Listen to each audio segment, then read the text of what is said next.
हाँ बच्चों, मैं आपसे बात करने जा रहा हूँ about the balance sheet of a company, about the format and contents of the balance sheet of a company. तो अ, इस चैप्टर के अंदर में हम बात करेंगे कि कंपनी की बैलेंस शीट कैसे बनाई जाती है और उसके कंटेंट में क्या क्या चीज़ें आती हैं।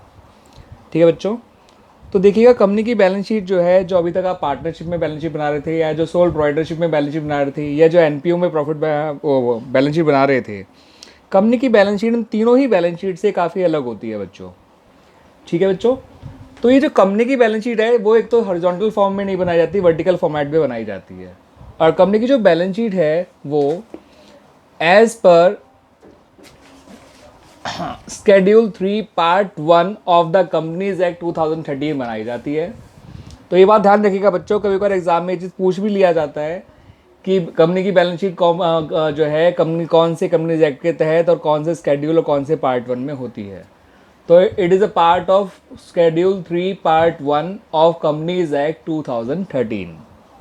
और याद रखिएगा, इसको कंपनी की जो बैलेंस शीट है वो वर्टिकल फॉर्मेट में बनाई जाती है। ऊपर आपका लायबिलिटीज़ आती है, नीचे आपका एसेट्स आती हैं। और जिस ऑर्डर में कंपनी की बैलेंस शीट है आपको भी उसी ऑर्डर में लर्न करना है, आपको इसका ऑर्डर चेंज नहीं कर सकते। कंपनी की बैलेंस शीट में जो हेडिंग्स और सब हेडिंग्स का ऑर्डर होता है आपको वही ऑर्डर फॉलो करना होता है। बच्चों ध्यान रखिएगा, सबसे पहले कंपनी का नाम आ जाएगा सेंटर में, आप देख सकते हैं name of the company centre में लिखा है। ठीक है बच्चों, फिर आप देखिए उसके नीचे एज एट, जो आप नॉर्मल बैलेंस शीट लिखा ही करते हैं, आपको पता ही है बैलेंस शीट एक पर्टिकुलर डेट पे बनाई जाती है, उसमें आप एज एट लिखा करते हैं, क्योंकि बैलेंस शीट जो है वो स्टॉक कंसेप्ट को फॉलो करके बनाई जाती है। अगर आप इकोनॉमिक्स के स्टूडेंट हैं तो स्टॉक कंसेप्ट और फ्लो कंसेप्ट आपको क्लियर ही होगा। तो ये स्टॉक कंसेप्ट को फॉलो करके बनाई जाती है बच्चों। ठीक है बच्चों, तो अब कंपनी की बैलेंस शीट में क्या क्या चीज़ें आया करती हैं, क्या क्या पार्ट्स होते हैं वो समझिए। तो पहले बच्चों ये बात समझिएगा, कंपनी की बैलेंस शीट के दो पार्ट हुआ करते हैं। The balance sheet of company is divided into two parts, in two vertical parts. पहला पार्ट कहलाता है बच्चों इक्विटी एंड लायबिलिटीज। तो first part of the companies balance sheet is called equity and liabilities. ठीक है, तो पहला पार्ट कहलाता है इक्विटी एंड लायबिलिटीज। आप देख सकते हैं पर्टिकुलर वाले कॉलम में आप मेंशन करेंगे। आपका दूसरा कॉलम होगा नोट नंबर का, तीसरा कॉलम होगा figures of current year and चौथा कॉलम होगा फिगर्स ऑफ प्रीवियस ईयर। तो आपको इस तरह से चार कॉलम बनाने हैं। पहला कॉलम पर्टिकुलर्स का है, पर्टिकुलर में सारे हेड्स और सब हेड्स के नाम आएंगे। नोट नंबर में हर एक इंडिविजुअल हेड और सब हेड की डिटेल्स होंगी, उनके नोट्स टू अकाउंट होंगे। एंड करंट ईयर फिगर्स में उनके करंट ईयर के अमाउंट और प्रीवियस ईयर फिगर्स में उनके प्रीवियस ईयर के अमाउंट होंगे। तो कोई भी जो बैलेंस शीट बनाई जाती है फॉर कंपनी, उसमें दोनों साल का डेटा दे रखा होता है, करंट ईयर का पहले दे रखा होता है, प्रीवियस ईयर का बाद में दे रखा होता है। ठीक है बच्चों, तो फर्स्ट पार्ट कहलाता है इक्विटी एंड लायबिलिटीज़। आप देख सकते हैं इक्विटी एंड लायबिलिटीज़ को का एक एक लेटर जो है वो आपको कैपिटल में लिखना होगा, ध्यान रखिएगा। Equity and liabilities. ठीक है बच्चों, तो first part of the companies balance sheet is called equity and liabilities. Equity and liabilities के अंदर आप देखिए, इसमें आपको 1 2 3 4 करके चार हेडिंग्स दे रखी हैं। 1 2 3 एंड 4।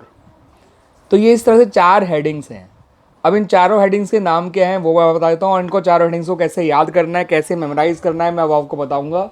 उनको याद करने के लिए आपको ये नाम ध्यान रखना है, S square N C. S square N C. अब एस स्क्वायर एन सी का मतलब क्या होता है बच्चों, समझिएगा। पहला एस होता है शेयर होल्डर्स फंड, जिसे मैं in short S H F लिख रहा हूँ, इसका पूरा नाम है शेयर होल्डर्स फंड। आप कंपनी के बैलेंस शीट देख सकते हैं। तो एस स्क्वायर एन सी का पहला एस है शेयर होल्डर्स फंड। दूसरा है आपका share application money pending allotment, जिसको मैं संपा लिख रहा हूँ, लेकिन आपको ध्यान रखना है, आपको इसका पूरा नाम लिखना है share application money pending allotment. ठीक है बच्चों, आपको लिखना है share application money pending allotment. आपको लिखना है ये सेकंड हेडिंग का नाम। पहली हेडिंग होती है आपकी शेयर होल्डर फंड, दूसरी होती है आपकी share application money pending allotment, जिसको एस स्क्वायर कह सकते हैं हेडिंग्स के लिए आप। तीसरी हेडिंग होती है non current liability, non current liabilities. ठीक है बच्चों, और चौथी हेडिंग होती है करंट लायबिलिटीज़।